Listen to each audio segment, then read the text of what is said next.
On the occasion of the feast of St. David, I'd like to pause for a second on the power that Wales has still in one special sector: preaching the word. For historic reasons, preaching became central in the worship of the Welsh people. The Spirit of God moved over Wales several times in a very powerful way. And two things happened simultaneously.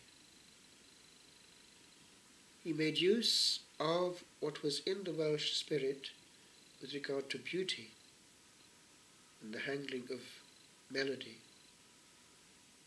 to bring forth a great culture of beauty in worship, similar to that of the angels in heaven, by the fact that the Welsh, when they get together, by nature, prefer to go into harmony.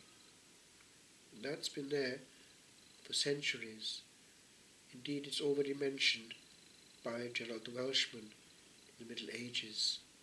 The four-part harmony is natural, it's spontaneous in Wales. So the Spirit of God made use of it. He raised up great composers, and the rest would just be spontaneous in their use. Hymns repeated, because when it goes well, they repeat.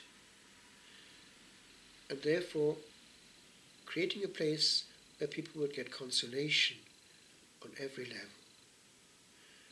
But then, the element of preaching, because by nature the Welsh can be quite fiery, he would also make use of that. And it led to a whole way of addressing the people of God, a way that combined all the elements of humanity with the power of the divinity, because the word was being handled with a power that corresponded to it. It's no use in the Welsh Wales delivering a lecture in worship. People will not accept it. They want a fiery encounter with the Spirit who is fire, the word that is truth and able to convict. And so all the stops are pulled out. As the Lord gave the example in the use of parables, so the preacher will make use of what touches the imagination. Thus, the good storyteller can also be an effective preacher. Why? The will can be touched via the imagination. And if the people remain awake, alert, interested, then the word will sink in by attachment. The truth will stick in the mind and stay there. The message goes home. No matter if one is always true in what one says, no matter if every word is prepared, if it is only a delivered lecture, it is not alive, and the people know the difference. Sermon tasting is a part of Welsh culture. They want a good preacher, and they'll go to look for him. Indeed, they might choose his chapel rather than another, because these things matter over a lifetime. A preacher forms an area, a parish. Now, it's important that people coming from a different culture be aware of that, because what works in one culture might not work at all in another. They have to be aware that you have to command respect with the means that are out there already.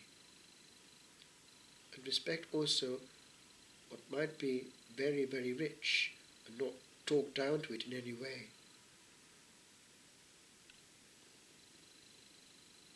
With regard to preaching in Wales, there is one specific element which is historic, and it's the fact that The culture developed so much that certain things were expected of a good preacher. He had to be not only vibrant, but even dramatic, and go into sail. Hwyl is the sail, blown by the wind. And that meant that the whole body came into play, and even children can be quite sensitive to it. They like to see something happening, and things used to happen in the Welsh pulpits, and still do. This then is what the Spirit of God was able to make use of, and still is. The art of actually being aware when people are listening or not is central to effective preaching. If one reads at them, there's no vibrant interchange or communication. It's just abstract. If one engages with them, it's very different. And this is what people want. Preaching is a very powerful tool. It has to be used in all its potential. One does the best to get a message, not our own but his, to the people of God, with all the means in our hands. Nothing should be spared. But one thing is central. It's knowing the difference between being effective and being boring. Knowing when to stop. Not going beyond the finishing line. Not having landing problems. One leaves the word at its most powerful point in suspense and lets it have its echo in the mind of those listening. A word in Welsh on this occasion of St. David's Day for those out there at home who might be interested.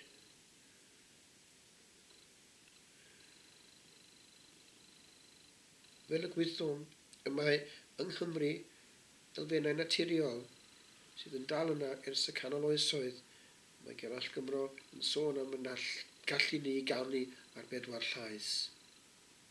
Ac felly y bydd harddwch a ddaw yn naturiol pan genir emynau Cymraeg mewn capel neu eglwys Cymraeg.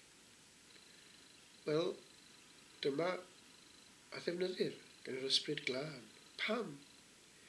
Iaith harddwch yw iaith yr angylion, iaith y nef. Mae yn gallu i greu awyrgylch sydd yn gysur i ni ac yn wiraddoliad i Dduw. Ac felly, ddefnyddwyd hyn gan yr ysbryd glân. Fe godwyd yn ein plith emynwyr megis Williams Pantycelyn ac eraill o li, a oedd yn medru defnyddio y ddawn Gymreig yma i ganu a chreu harddwch mwyn rhoddi ar y ddalen ac yn ein llyfrau y gorau o'n diwinyddiaeth. Mae diwinyddiaeth Cymru yn ein hemynyddiaeth. Ac felly, dyma yw yr hyn sydd yn naturiol i ni.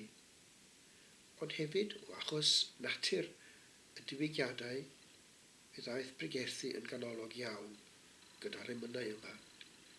Ac felly, holl traddodiad y Gair, traddodi'r Gair yn y Gymru Gymraeg.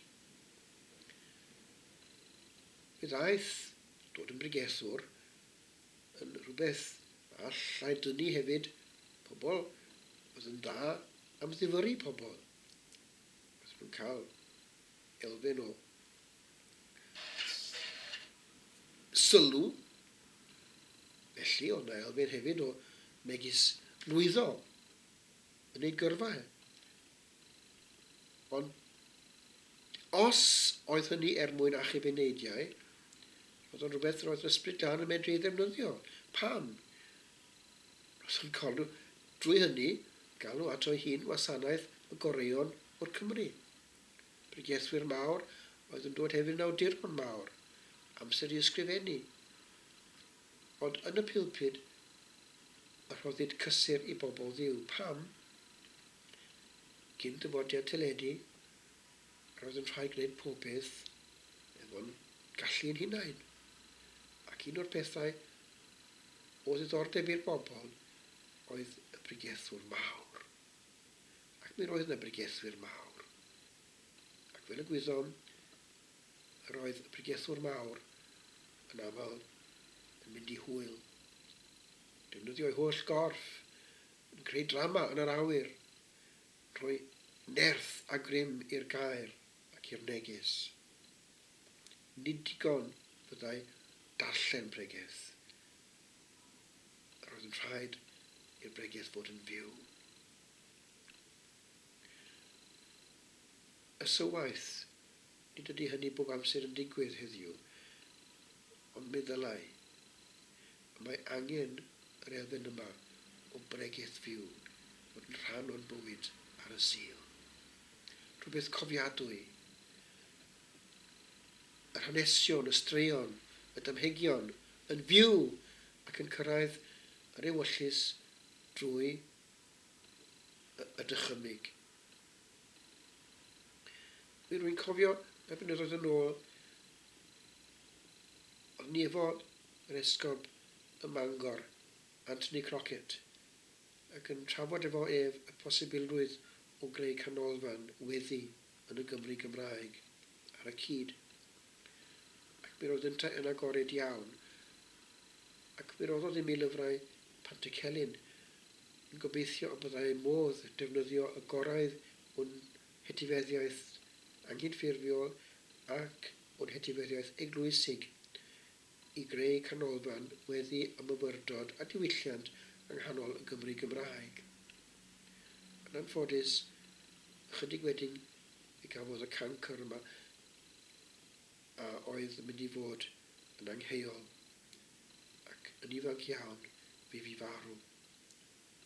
Ond blwyddyn wedyn roedd o wedi mynd a'r posibilrwydd wedi mynd efo fo. Y sywaith ni ddaeth unrhyw beth o hynny. Ond diddorol, efallai mae ysbryd Duw a roddodd y syniad yn yr awyr, pwy a wyr. Ond mae'n wir. O ddefnyddio y gorau o'n hetifeddiaeth, rydym yn cyfarfod ar gorau hetifeddiaeth hefyd yr Eglwys Catholig, cyfriniaeth, Sbaen, Ffrainc ac ati. Pam? Yr un yw y gair a wneithbwyd yn gnawd. Yr un yw'r ysbryd glad sydd yn chwythu ac sydd yn tanio y gair yn ein calonau, yn ein pregeth. Mae angen yr elfen yma, grym y tafod tân, unwaith eto yn ein plith. Ac ar Gwyl Ddewi, am bwy rydym yn meddwl, ond am un o bregethwyr mwy yn hanes, un o bregethwyr mwyaf grymus, Dewi, a welir bob amser o'r ysbryd glân ar ei ysgwydd. Yr adlwydd ei hun dim yn o'i bawb ei weld a'i glywed, ac yn creu gwirth i hynny ddigwydd yn Llanddewi Brefi.